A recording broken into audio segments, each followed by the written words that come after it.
Sabay-sabay natin alamin ang mga kaganapan na nangyayari sa ating bansa.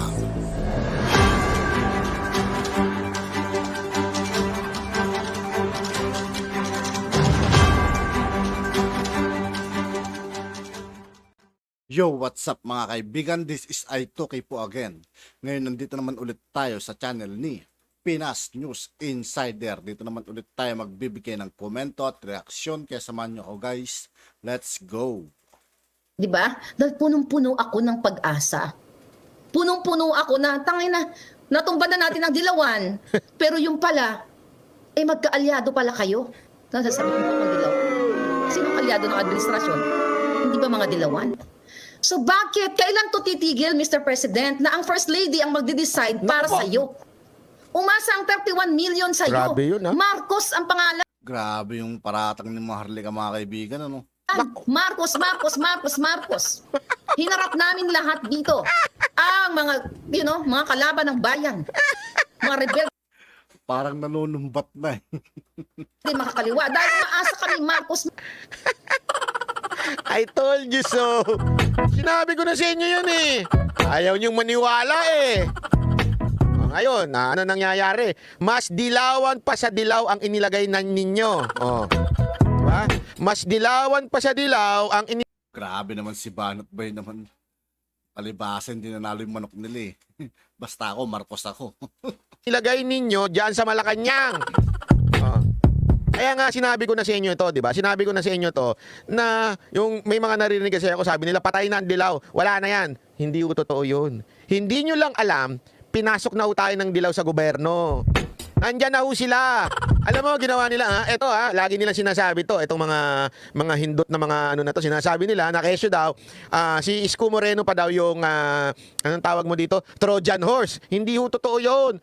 Ang tunay na Trojan horse, yung talagang kasama ninyo at talagang ngayon nasa loob na, nanunungkulan na yung mga dilawan sa loob, yung mga bataan ni Marojas nandiyan na sa loob, nandiyan, yan ang talagang mga tunay na Trojan horse. Dinadamay nyo pa si Isko eh.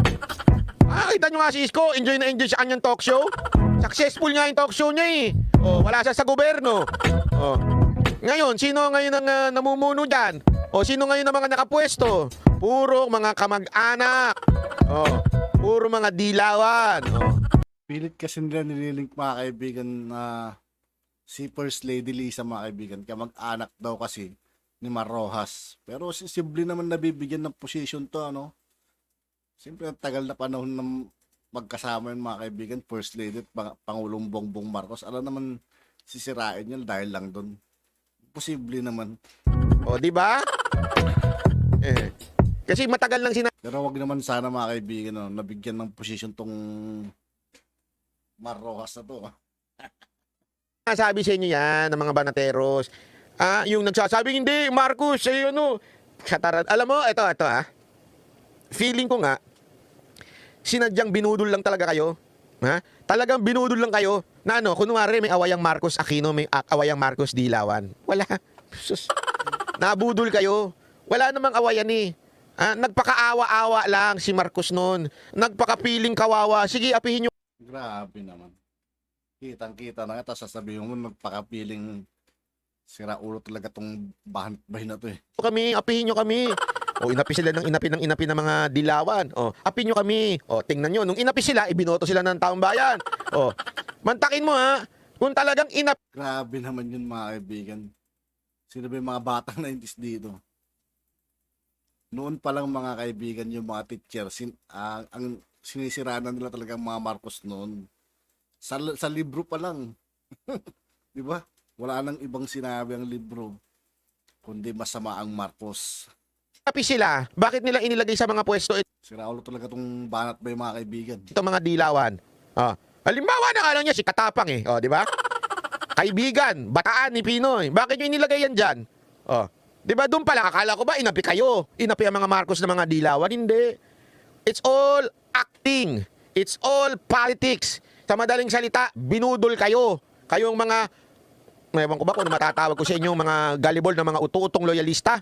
Binudol kayo at sinabing, oh, kawawa, idapi kami ng dilaw. Pero ngayon, puro dilaw na ang nakaupo. Oh. Nabudol kayo, di ba?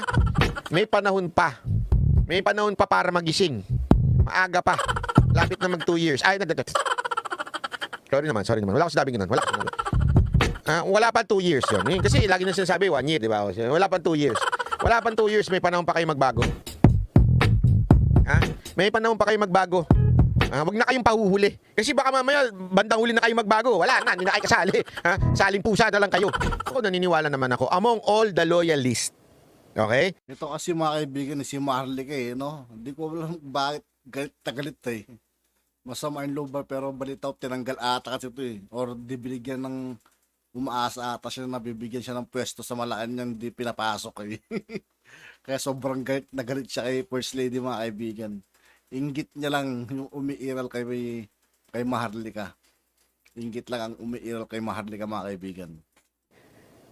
Ito, I truly believe in my heart. Even if hindi ko gusto yung mga sinasabi nito. Pero among all the loyalists, si Maharlika ang pinakapinakikinggan noon. Kasi siya naman talaga yung una-unahan nyo, sila Sangkay.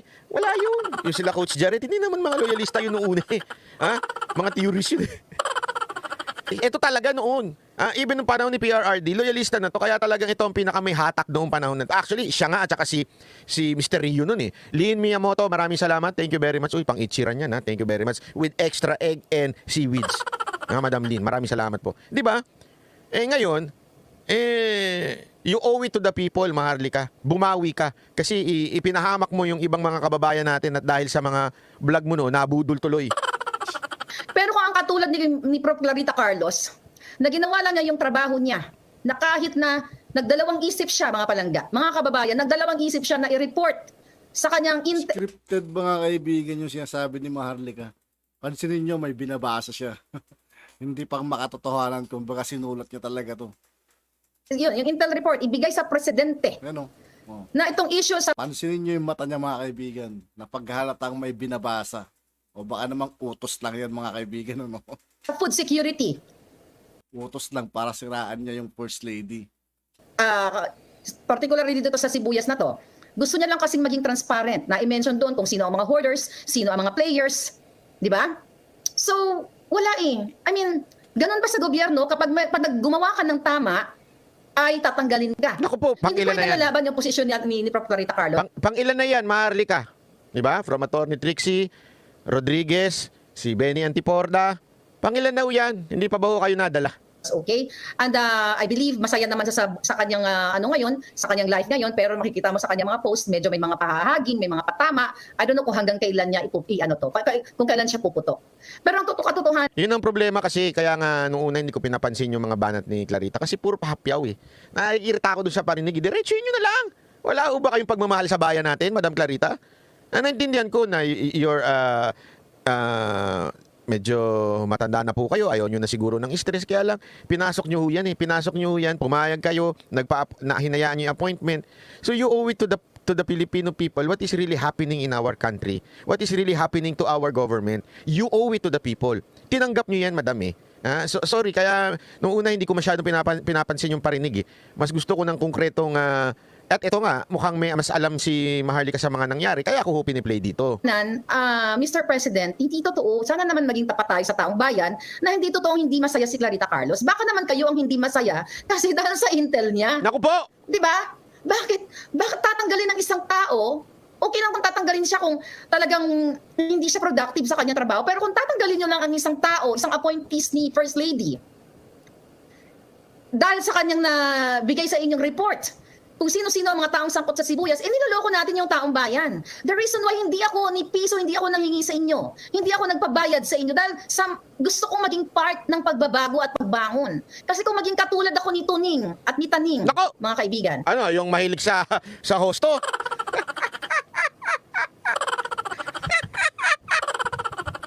Naubos ang pera. Kaya 7-Eleven na lang kumakain. Panay hosto kasi sa Japan. Ang mahal naman kasi ng hostuhan dyan sa Japan Lalo na yung mga hapon dyan. Yung mga alam mo dyan, huwag ko magagalit ang mga Japanese Yung mga hosto dyan sa Japan, pag mas mukhang babae yung lalaki, yun ang mas gwapo.